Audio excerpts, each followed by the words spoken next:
녹정기, 김용원저, 제구장.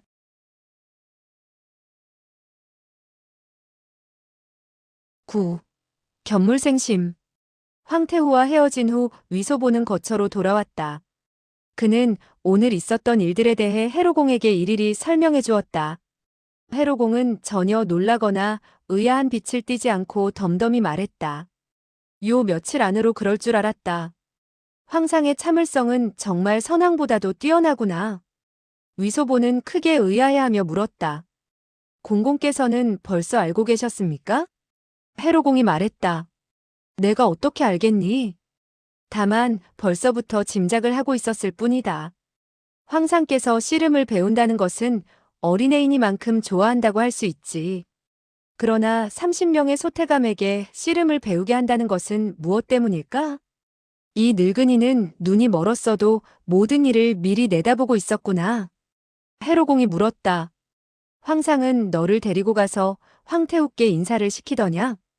예. 그리고 위소보는 생각했다. 또 알고 있었구나. 해로공이 말했다.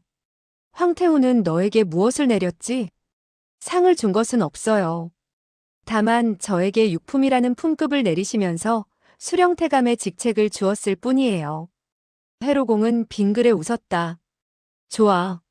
나보다는 한 계급만 낮을 뿐이다. 나는 소태감에서 수령태감이 되기까지 13년이라는 세월이 흘렀다.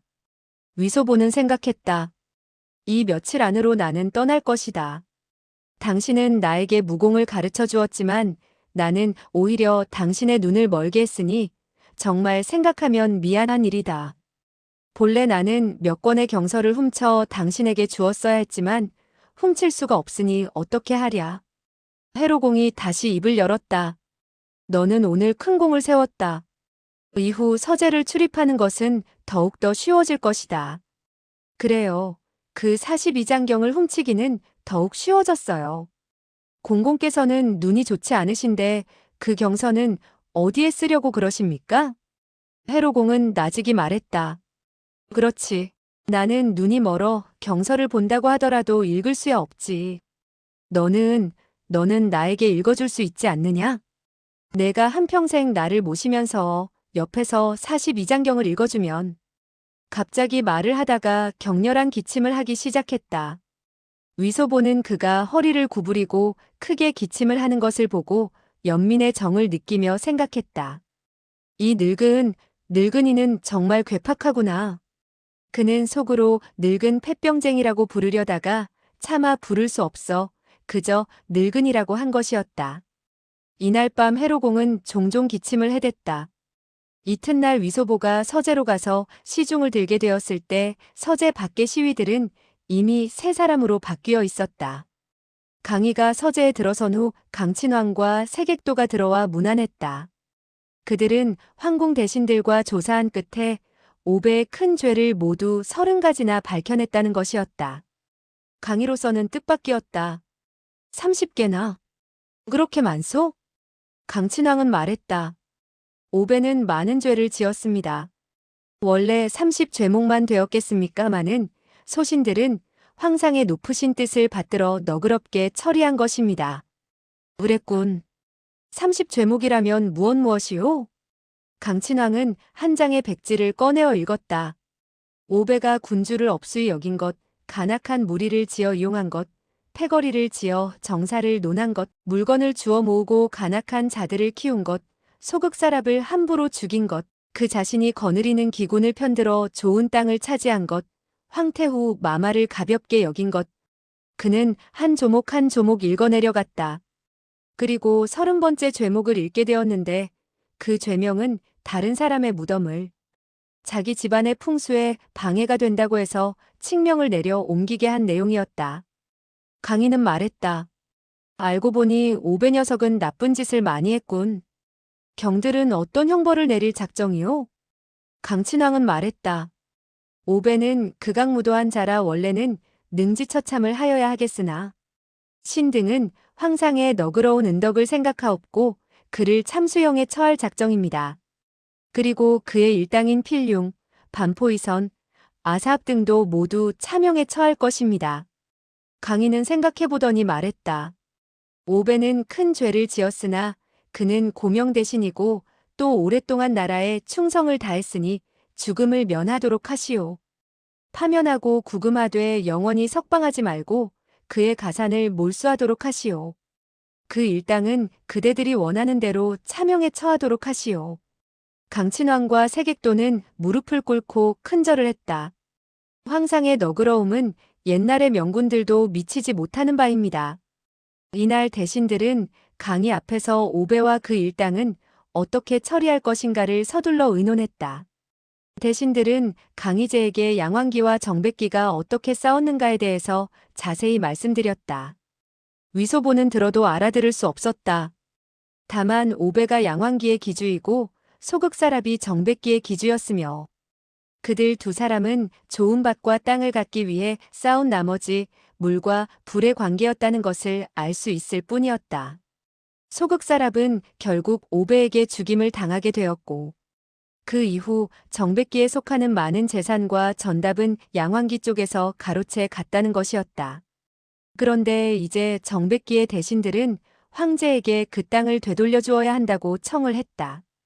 강희는 말했다. 그대들은 가서 공정하게 논의하여 정한 이후 짐에게 보여주도록 하시오.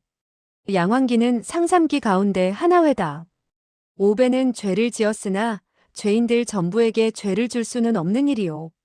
우리는 무슨 일이나 공평하게 해야 될 것이오. 무대인들은 모두 절을 했다. 황상께선 영명하십니다. 양왕기의 모든 죄인들은 성은에 감복할 것입니다.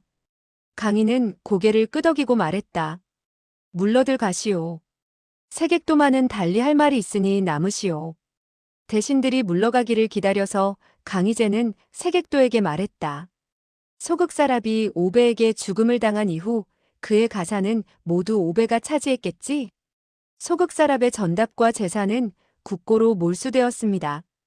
하지만 오배는 그 당시 친히 사람들을 데리고 소극사랍의 집으로 가서 수색을 했는데 적지 않은 금은보화 등의 물건은 오배가 가로챈 것이 사실입니다. 강희는 말했다. 나도 그렇게 짐작했소. 그대는 오배 집에 가서 살펴보도록 하시오. 오배의 가산을 조사하고 본래 소극사랍의 재물은 전부 그의 자손들에게 돌려주도록 하시오.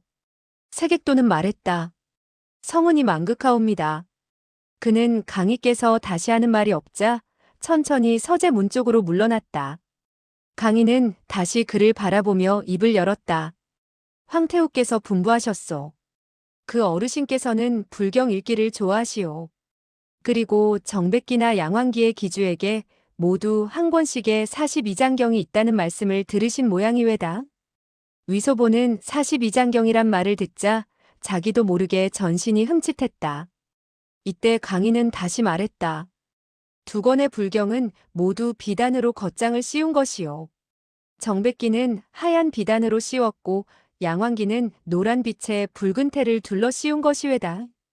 태후께서는 두 권의 경서를 보자고 하셨소. 그러니 오배의 집으로 가거든 재물을 조사하면서 알아보도록 하시오. 세객도는 말했다. 알겠습니다. 소신은 이대로 가서 일을 처리하겠습니다. 그는 황상의 나이가 매우 어리나 태후에 대해선 지극히 효심이 강하다는 것을 알고 있었다. 조정대사에 있어서도 태후가 한마디 분부를 하게 된다면 황상은 그 분부를 꼭 실천했다. 따라서 황태후가 명한 일이라면 황상 자신이 하려는 일보다 더 중요시한다는 것도 알고 있었다. 두 권의 불경을 알아보는 것은 쉬운 일이라 신속하게 처리할 수 있다고 생각했다. 그런데 강희는 다시 말을 이었다. 소계자, 내가 따라가 보도록 해라.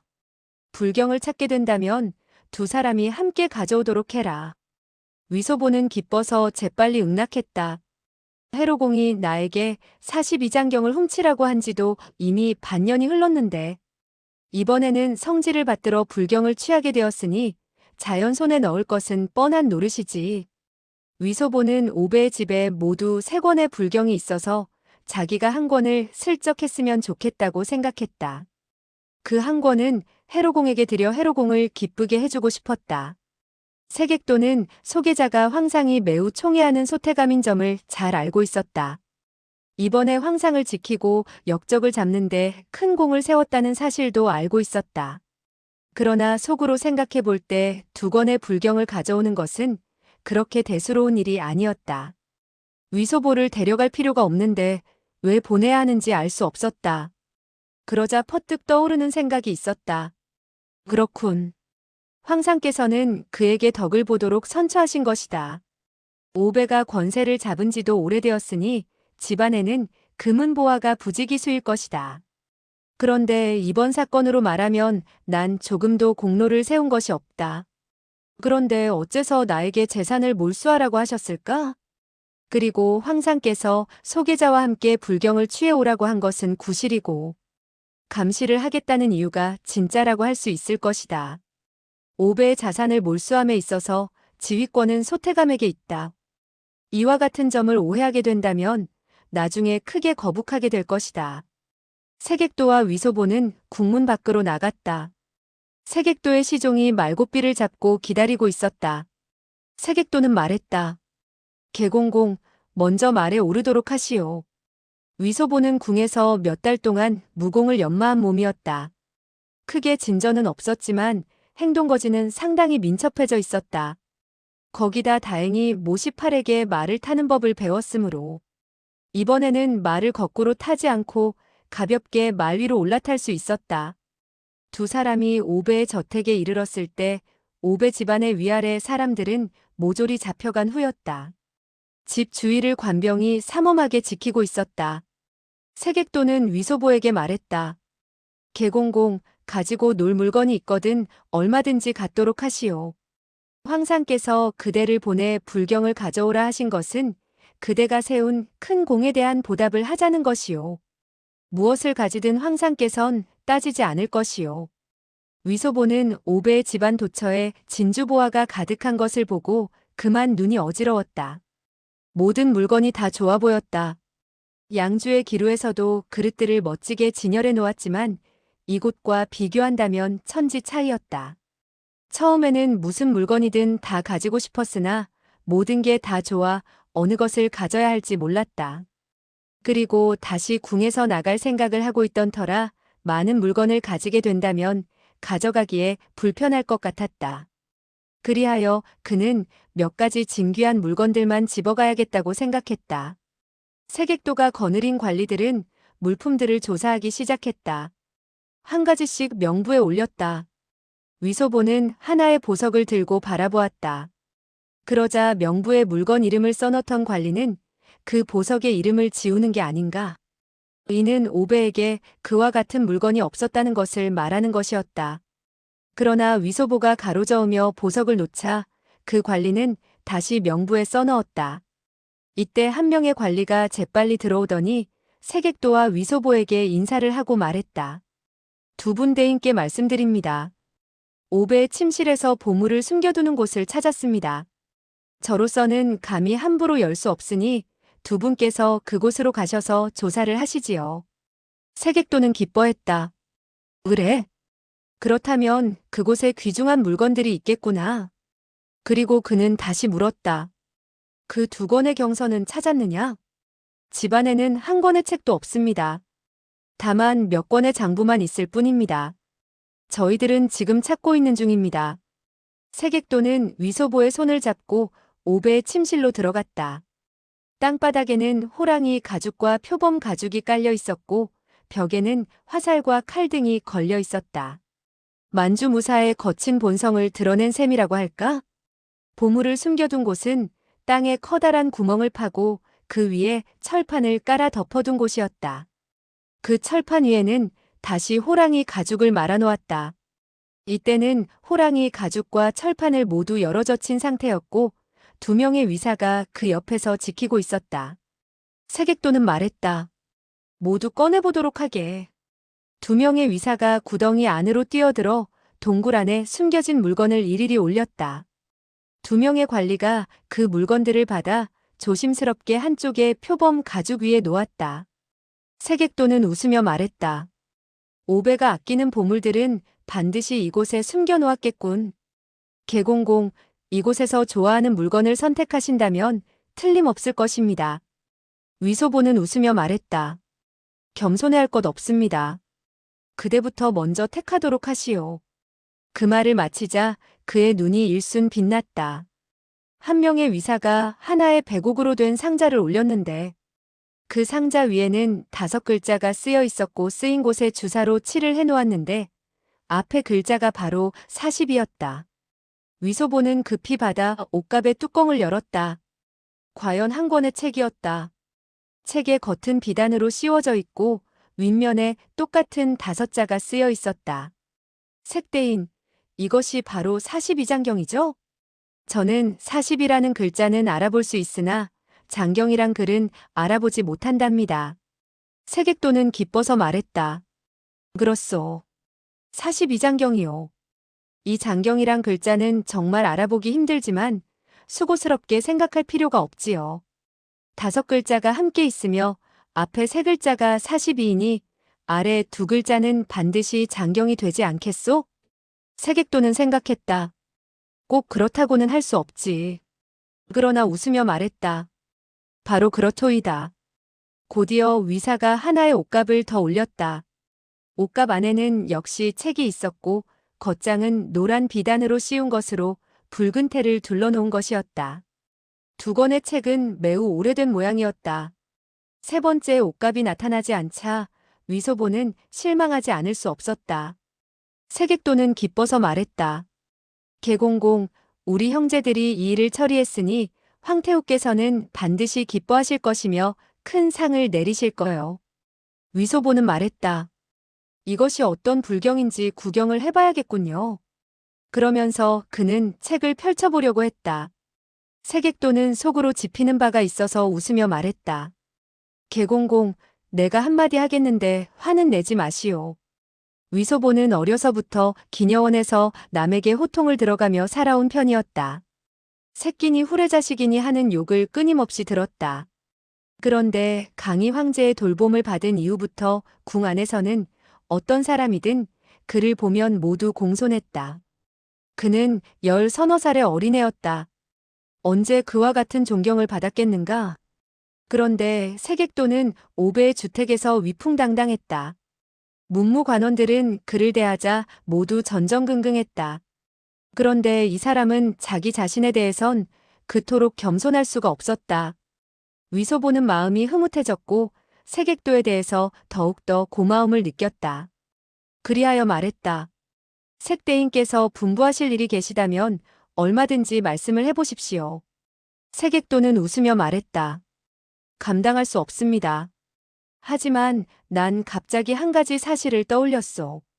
개공공, 이 2권의 경서는 황태후와 황상께서 직접 가져오라 명하신 것이요. 그리고 5배가 장보고에 숨겨둔 것을 보면 보통 물건이 아닌 것을 알 수 있소. 대체 어떤 요긴한 물건인지 우리는 알 수 없소. 따라서 나 역시 정말 펼쳐보고 싶지만 책 속에 중대한 글이 쓰여 있지 않나 하는 생각과 황태후께서 우리들이 그 글을 보면 좋아하지 않으실까 두렵구려. 따라서 헤헤헤. 위소보는 그 말을 듣자 즉시 깨닫는 바가 있었다. 속으로 놀라서 재빨리 경서를 놓으며 말했다. 매우 옳으신 말씀이외다. 색대인께서 말씀해 주셔서 정말 고맙습니다. 나는 그 가운데의 이치를 몰라 하마터면 큰 화를 불러일으킬 뻔했습니다. 개공공은 무슨 말씀을 하시오?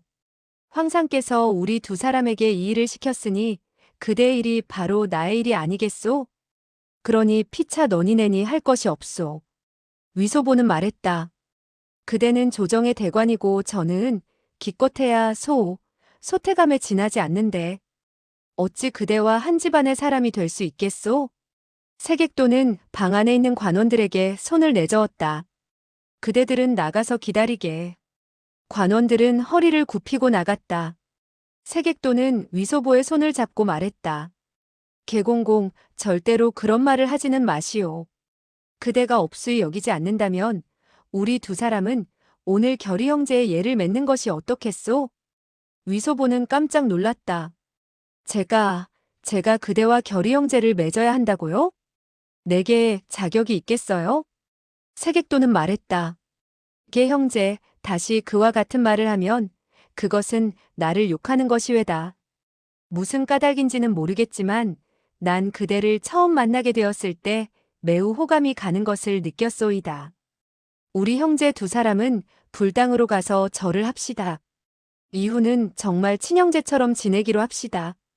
그대와 내가 형제가 되었다는 걸 다른 사람이 알아서 무엇하겠소? 그리고 위소보의 손을 꼭 잡았다. 세객도는 그와 의형제를 맺기를 간절히 바라고 있었다.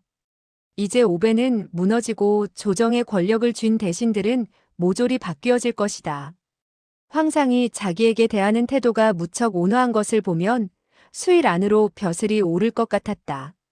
조정에서 벼슬을 하게 되었을 때 총애를 받으려면 반드시 황제의 성질이나 심경이 어떠한지 알아야 했다. 그런데 이 소태감으로 말하면 조석으로 황제와 함께 있다. 이 소태감이 황제에게 좋은 말을 해준다면 큰 덕을 보는 것이 아닌가. 설사 좋은 말을 하지 않더라도 황제가 무엇을 좋아하고 싫어하는지 귀띔만 해준다면 일을 처리하는데 훨씬 수월할 것이었다. 그는 본래 벼슬아치 집안에서 자랐다.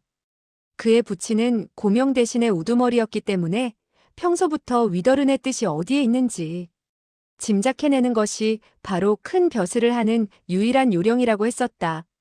지금 눈앞에 좋은 기회가 닥쳐온 것이다. 이 소태감의 마음을 잘 어루만져 자기 편으로 끌어들일 수 있다면 이후 크게 벼슬이 올라 후작으로 봉해질 것이고 재상도 어렵지 않은 일이라고 생각했다. 그는 이와 같은 생각이 떠오르자 위소보와 결의 형제를 맺자고 제의한 것이었다. 위소보는 눈치가 빠른 사람이었으나 조정의 벼슬아치들 사이에 그와 같은 요령이 있어야 한다는 것은 전혀 모르고 있었다. 다만 이 큰 벼슬아치가 정말 자기를 좋아한다고 생각하고 속으로 의기양양해서 말했다. 그건 나로선 정말 뜻밖의 일이외다. 세객도는 그의 손을 잡고 말했다. 자자, 우리 형제 두 사람은 불당으로 가세. 만주인들은 불교를 믿고 있었다. 대신들의 저택에는 하나같이 불당이 있었다. 두 사람은 불당으로 갔다. 세객도는 향불을 피우고 위소보와 함께 부처님 앞에 무릎을 꿇고 몇 번 절을 하고 말했다. 제자 세객도는 오늘. 그리고 머리를 돌리고 물었다. 게 형제, 그대의 존성대명은 어떻게 되는가? 아직까지도 가르침을 받지 못했다니 정말 나도 의리가 없군. 위소보는 말했다. 저는 소계자라고 합니다. 세객도는 미소했다. 그대의 성은 게이지. 그런데 이름은 어떻게 되시는가? 위소보는 말했다. 저는 개소보라고 합니다. 세객도는 웃으며 말했다. 좋은 이름이군, 좋은 이름이야. 알고 보니 그대는 사람들 가운데 보물이었군. 위소보는 생각했다. 양주에 있을 때는 사람들이 위소보, 이 후레자시가 하고 불렀는데 소보란 이름이 뭐가 그렇게 좋아? 이때 세객도가 말했다. 제자 세객도는 오늘 개소보기의 형제와 의형제를 맺게 되었습니다. 이후 복이 있으면 함께 나누고 화가 있으면 함께 당할까 합니다. 동년동월 동일생은 아니나 동년동월 동일에 죽기를 원합니다. 이 제자가 만약 의를 저버린다면 천벌을 받을 것이고 이 세상에서 출세하지 못할 것입니다. 그는 다시 절을 하며 말했다. 형제도 부처님께 절을 하고 맹세를 하게. 위소보는 생각했다. 당신 나이는 나보다 훨씬 많은데 만약 내가 당신과 동년동월 동일에 죽게 된다면 너무나 손해를 보는 게 아니겠소? 이와 같은 생각이 들자 즉시 좋은 생각이 떠올랐다. 어쨌든 나는 개소보가 아니다. 아무렇게나 하면 어때? 제자 개소보는 언제나 황제의 궁에서 소태감 노릇을 하는 사람이고 모든 사람이 소계자라고 부른답니다. 그리고 오늘 세객도 색형님과 형제의 의를 맺게 되었으니 복이 있으면 함께 나누고 화가 있으면 함께 당하겠습니다. 동년동월 동일생은 아니더라도 동월동월 동일에 죽기를 원합니다. 만약 소계자가 의리를 저버린다면 천벌을 받을 것이며 죽어서 18층 지옥으로 떨어져 우두마면의 사자들에게 잡혀 천년이고 만년이고 환생을 할 수 없을 것입니다. 그는 이 모든 재난을 모조리 소계자로 하여금 받도록 했다. 그리고 잇따라 두 개의 동월이라는 말을 했다. 즉 동년 동월 동일에 죽겠다는 말을 동월 동월 동일에 죽겠다는 말로 바꾼 것이었다. 너무나 빠르게 말을 했기 때문에 세객도는 그 가운데 어떤 수작을 부렸는지 알아듣지 못하고 있었다. 위소보는 생각했다. 당신과 같이 동월 동일에 죽게 된다고 하면 그것이야 상관없지. 만약 당신이 3월 초 3일에 죽었다고 하면 나는 100년 후 3월 초 3일에 죽게 되는 것이니 손해를 보지 않을 것이 아니겠는가. 그리고 그는 소계자가 죽은 이후 18층 지옥으로 떨어져 천만 년이고 환생하지 못할 것이라고 말했는데 이것은 사실 그가 마음속으로 바라는 일이었다. 진짜 소계자는 그가 죽였으니 그의 귀신이 나타나 복수를 하려고 한다면 야단이 아닐 수 없었다. 그런데 만약 지옥에서 우두마면에 붙잡힌다면 위소보는 이 세상에서 자연히 태평성대를 누리게 될 것이라는 생각이 들었다. 세객도는 그의 말이 끝나기를 기다려 마주보고 8번의 절을 했다. 예를 치른 후 세객도는 껄껄 웃었다. 형제, 이제 자네와 나는 의를 맺은 형제이니 친형제보다 더욱더 다정해야 하네. 이후 이 형님이 자네의 무엇을 도울 것인지 겸손해하지 말고 얼마든지 말을 하게. 위소보는 웃으며 말했다. 그와 같은 말을 하실 필요가 있습니까? 나는 어머니 뱃속에서 나온 이래 겸손이라는 것이 어떤 뜻인지 모르는 사람이었습니다. 형님, 도대체 겸손이라는 게 무엇이죠? 두 사람은 서로 마주보고 소리내어 웃었다. 형제, 우리 두 사람이 형제의 의를 맺은 일을 다른 사람에게 이야기해서는 안 되네. 그렇게 된다면 남들이 우리를 경계할지 모르니 말일세. 그리고 조정의 규칙에 의하면 궁 밖의 신하들은 내관인 형제와 같은 사람과는 친하게 지내서는 아니 된다고 했네. 그러나 우리 마음속으로 접어두면 될 것이네. 위소보는 말했다. 옳습니다. 벙어리 냉가슴 앓듯 속으로만 알고 있으면 되는 것이죠? 세객도는 그가 영악하고 영리하여 하나를 가르치면 열을 알자 더욱 좋아했다. 형제, 남들 앞에서 난 여전히 자네를 개공공이라고 부를 테니 자네는 나를 색대인이라고 부르게. 그리고 며칠 후 우리 집으로 오게. 이 형은 자네와 더불어 술을 마시고 연극을 보면서 두 형제끼리 한바탕 즐겨보세나. 위소보는 크게 기뻤다. 그는 술을 별로 좋아하지 않았고 마실 줄도 몰랐다. 하지만 연극을 보자는 말이 그를 기쁘게 했다. 그는 박수를 치며 웃었다. 정말 멋집니다. 멋져요. 저는 정말 연극을 좋아한답니다. 어느 날 가면 좋겠습니까? 양주의 소금 장수들은 매우 호화롭게 살았다. 딸을 시집 보내거나 아들을 얻어 생일잔치를 하게 되면 며칠이고 연극을 했다. 위소보는 그러한 날을 만나게 되면 연극 무대 앞에서 이리 왔다 저리 갔다 하며 끼어들기 일쑤였고 가만히 앉아서 구경할 때가 드물었다.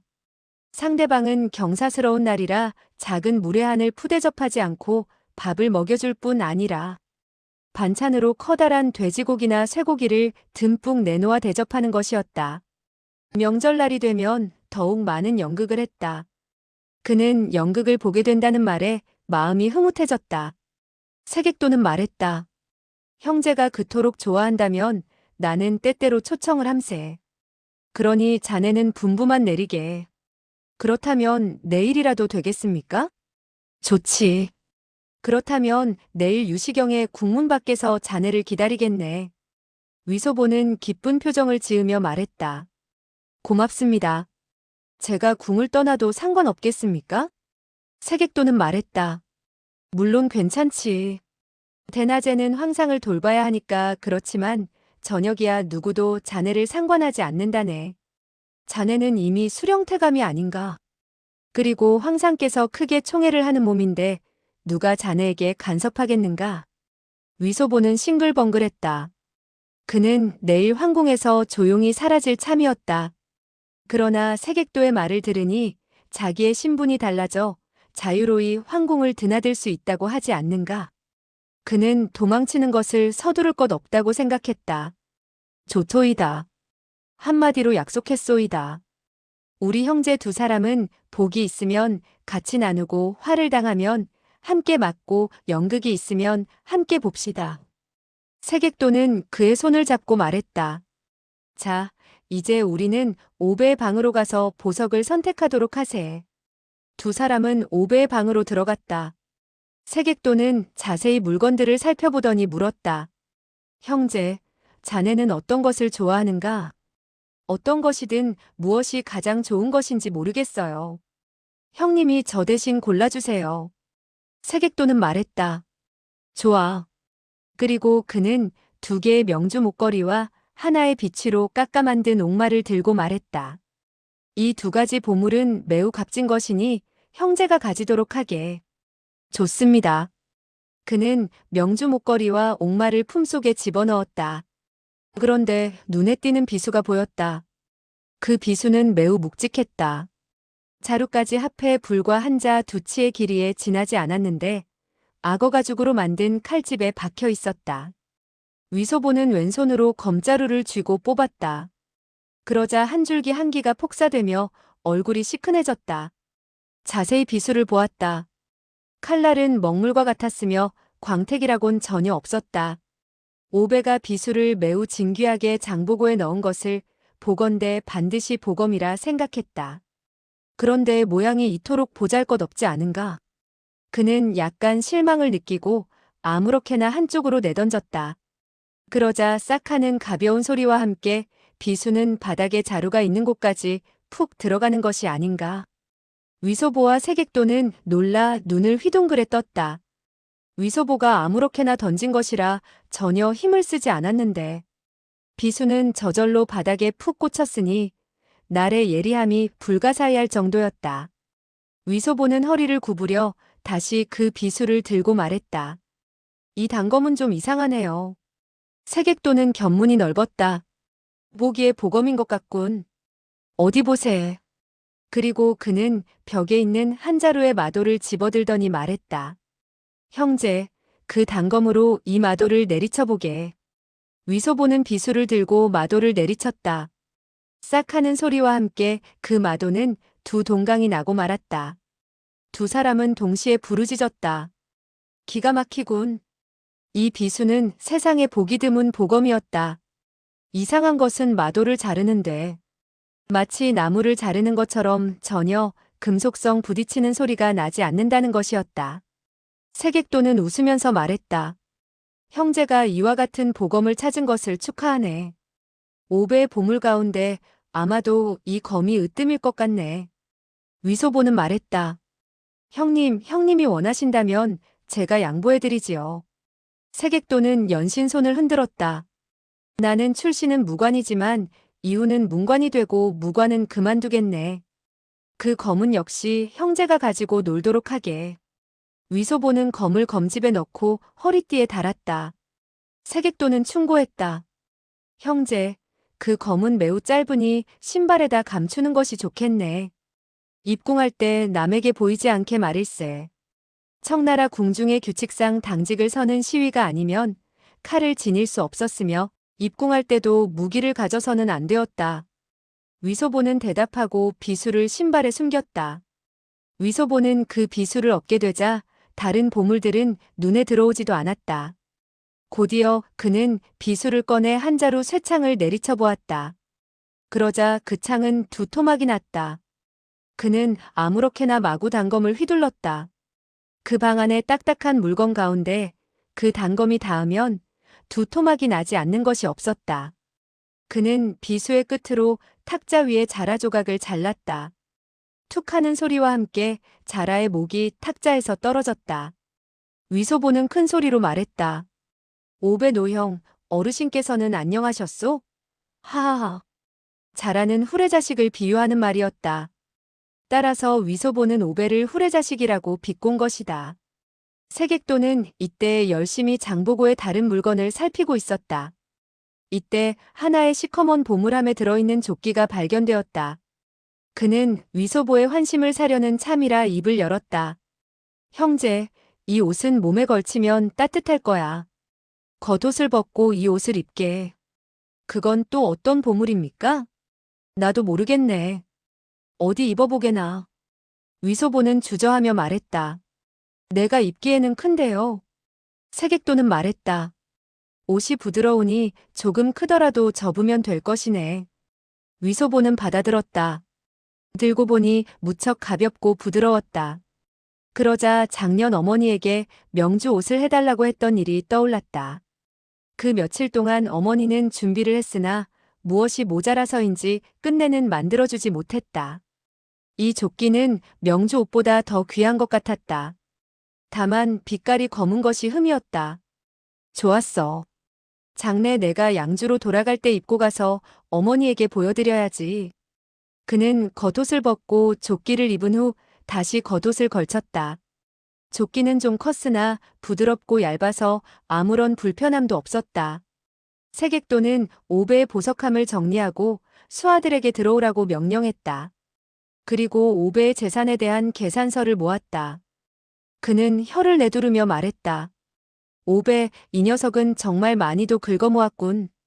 그의 재산은 내가 짐작했던 것보다 몇 배나 더 많은걸. 그는 손을 내저어 부하들을 내보내고 위소보에게 말했다. 형제, 한나라 사람들이 오랫동안 벼슬을 하는 것이 재물을 모으기 위해서라고 했네.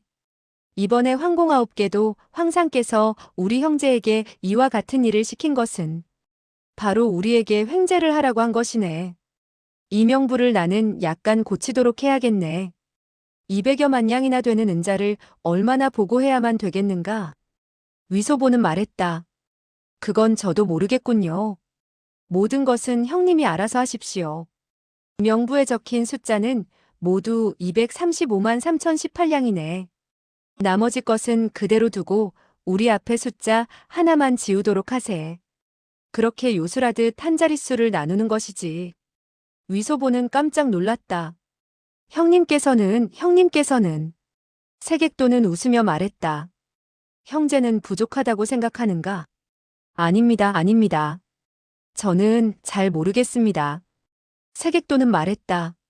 나는 100만 냥의 은자를 우리 형제 두 사람이 똑같이 나눠 50만 냥씩 가지자는 것일세. 형제가 적다고 생각한다면 다시 논하도록 하세나. 위소보는 안색마저 변했다. 그는 양주 기녀원에 있을 때 손에 한두 냥만 있어도 부자가 된 듯한 느낌이었다. 황궁에서 태감들과 도박을 하여 이기게 되었어도 수십 냥이나 100여 냥의 은자를 지니는데 불과했다. 그런데 갑자기 50만 냥을 가질 수 있다니 자기의 귀를 의심하지 않을 수 없었다. 세객도가 조금 전부터 위소보의 손에 보물을 쥐어준 것은 바로 그의 입을 막으려는 것이었다. 황제 앞에서 오배의 재산이 실제로 얼마였는가를 알리지 못하도록 하려는 의도였다. 그렇지 않으면 위소보가 황제 앞에서 조금이라도 그런 사실을 들먹일 경우 자기가 챙긴 재산을 모조리 토해내야 할 뿐만 아니라 큰 죄를 짓게 되어 벌을 받을 형편이었다. 따라서 그는 위소보의 안색이 달라지는 것을 보고 재빨리 말했다. 형제가 어떻게 할 것인지 나는 형제의 뜻에 따르도록 하겠네. 위소보는 한숨을 쉬고 말했다. 저는 형님이 알아서 하시라고 했습니다.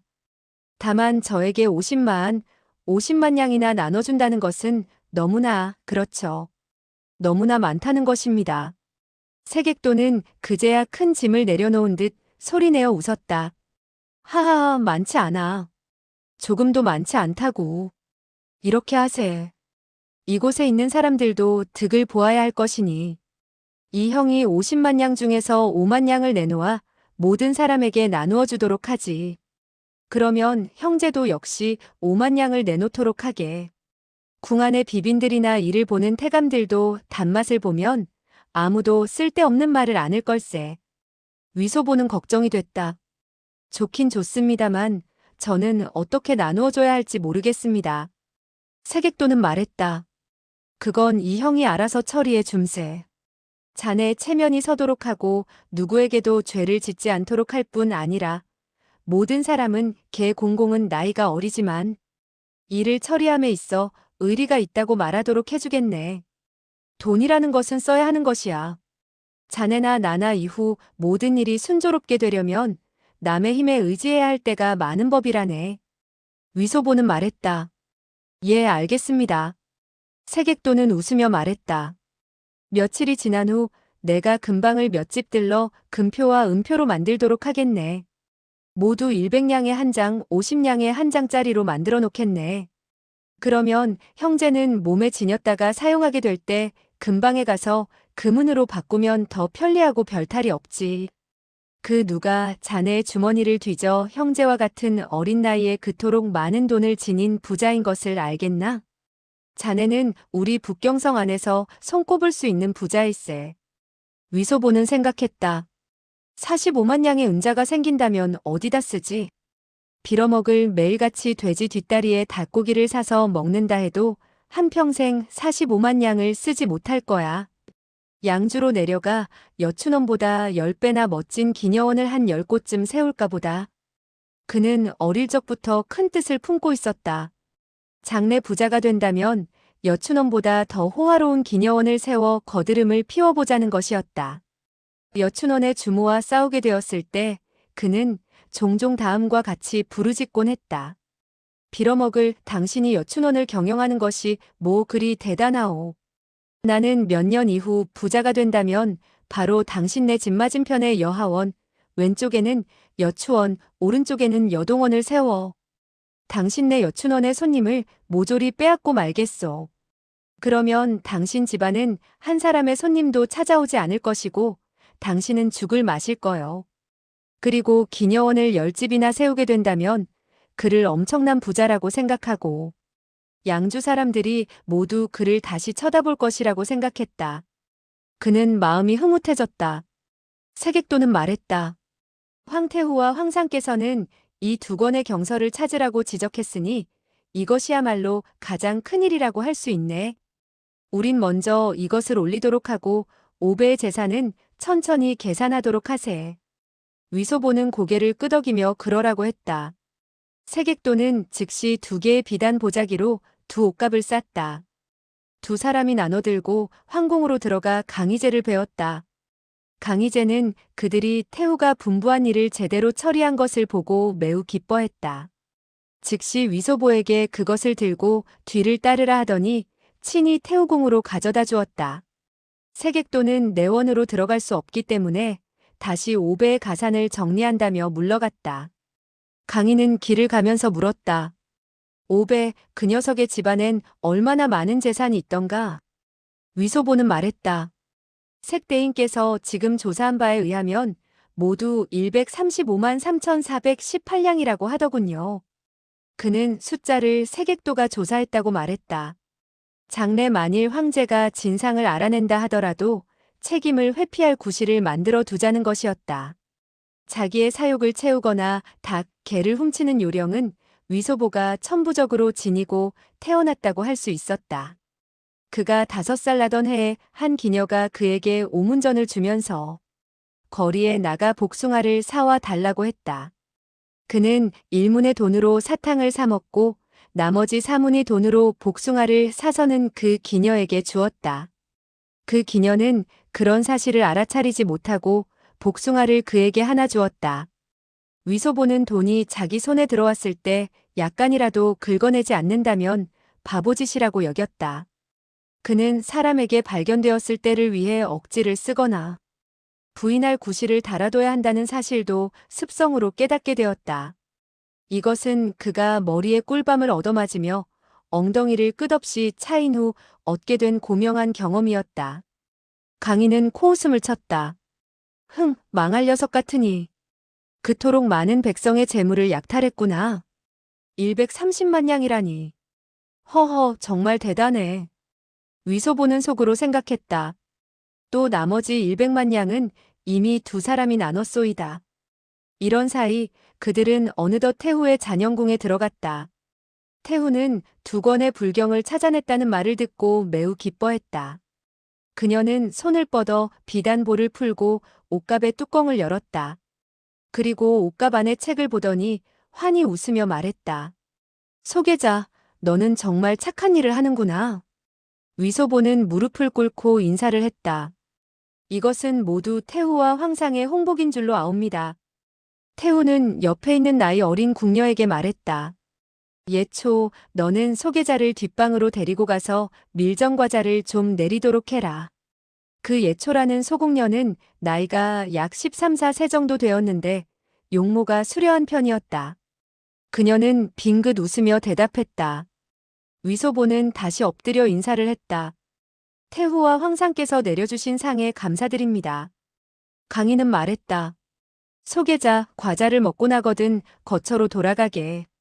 나는 이곳에서 태후를 모시고 저녁밥을 먹어야 하니까 자네가 돌봐야 할 일이 없네. 위소보는 응낙했다. 그리고 예초를 따라 내당으로 들어갔다. 조그만 방이었다. 예초가 위쪽에 찬장을 열자 찬장 안에는 여러 가지 떡이나 과자들이 놓여 있었다. 그녀는 웃으며 말했다. 그대는 소계자라고 하지요? 먼저 개와 송자당을 먹어보세요. 그녀는 한 상자의 송자당을 내놓았다. 송자향과 개화향이 섞여 있어 냄새만 맡아도 기분이 좋아졌다. 위소보는 웃으며 말했다. 누님도 잡수시구려. 예초는 말했다. 태우께서 그대에게 내리신 거지 나에게 내리신 것이 아닌데 내가 어떻게 훔쳐먹을 수가 있어요? 위소보는 웃으며 말했다. 잠깐 먹는다면 보는 사람도 없으니 무슨 상관이 있나요? 예초는 얼굴을 붉히고 고개를 가로저으며 미소했다. 저는 먹지 않을래요. 위소보는 말했다. 나 혼자 먹고 그대는 옆에서 보기만 한다는 것은 말이 되지 않아요. 예초는 말했다. 그것은 그대의 복이에요. 저는 태우님을 모시고 있는 몸으로 황상을 모셔본 적이 없으나 오늘은 그대가 사탕이나 떡을 먹도록 시중을 들게 되었네요. 위소보는 그녀가 빙긋 웃는 것을 보고 자신도 모르게 웃으며 말했다. 나는 황상의 시중을 드는 사람으로서 그대가 사탕이나 떡을 먹는 것을 시중 들게 된다면 우린 서로 손해보지 않을 것이요. 예초는 소리내어 웃더니 곧 손으로 입을 가리며 웃었다. 빨리 잡수셔요. 태우께서 내가 그대와 우스갯소리를 했다는 것을 안다면 아마 화를 내실 거예요. 위소보는 양주에 있을 때 기녀원에 오락가락하는 여인들을 보아온 터였다. 그러나 황궁에 들어온 이후 오늘 처음으로 자기 나이 또래의 소녀와 자리를 같이 할 수 있게 되어 무척 기분이 좋았다. 그는 갑자기 떠오르는 생각이 들어 말했다. 이렇게 하죠. 내가 이 사탕과 떡을 가지고 갈 테니 그대는 태우님의 시중을 다 드린 이후 나와서 나와 함께 먹도록 합시다. 예초의 얼굴은 다시 한번 붉어졌다. 안 돼요. 태우님의 시중이 끝나게 되면 이미 깊은 밤인걸요. 위소보는 말했다. 깊은 밤이면 무슨 상관이 있나요? 그대는 어디서 나를 기다리겠소? 예초는 태우의 곁에서 시중을 들고 있었고 다른 궁녀들은 모두 그녀보다 나이가 많은 편이라 평소 서로 친하게 지내는 편이 아니었다. 그런데 오늘 위소보가 자기와 함께 사탕과 과자를 먹자고 하는데 그 태도가 매우 진지한지라 약간 마음이 움직이게 되었다. 위소보는 다시 말했다. 밖에 화원이 좋지 않겠소? 야밤 삼경이면 알 사람도 없고요. 예초는 망설이는 듯 하더니 고개를 끄덕였다. 위소보는 크게 기뻐서 말했다. 좋아요. 한마디로 약속합시다. 그대는 나에게 밀정과를 싸주도록 해요. 그리고 그대가 좋아하는 것을 좀 더 많이 넣도록 해요. 예초는 미소했다. 나 혼자서 먹는 게 아닌걸요.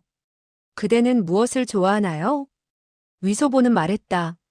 누나가 먹기 좋은 것을 난 다 좋아한다오. 예초는 그의 말이 달콤한 것을 보고 매우 기뻐했다.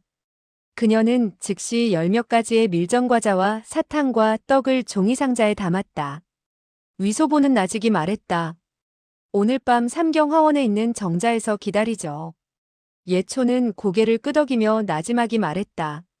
하지만 조심하세요. 그대도 조심하구려. 그는 종이상자를 들고 거처로 돌아왔다.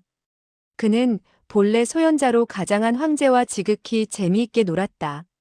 그러나 진상이 드러나게 된 이후 다시는 그와 함께 놀 수 없었다. 요 며칠 동안 황궁에서 모든 사람이 그를 크게 받들어주기 때문에 기분 좋은 일이라고 느끼긴 했으나 마음껏 놀면서 느끼는 즐거움은 부족했다. 그런데 이제 소궁녀와 야밤에 만나게 된 것이다. 재미있는 일이기도 했으나 위험이 따르는 일이라 매우 자극적으로 느껴졌다. 어려서부터 기녀원에서 남녀의 애정에 대해서 본 바가 많지만 그 자신은 여인과 가까이에 본 경험이 없었다.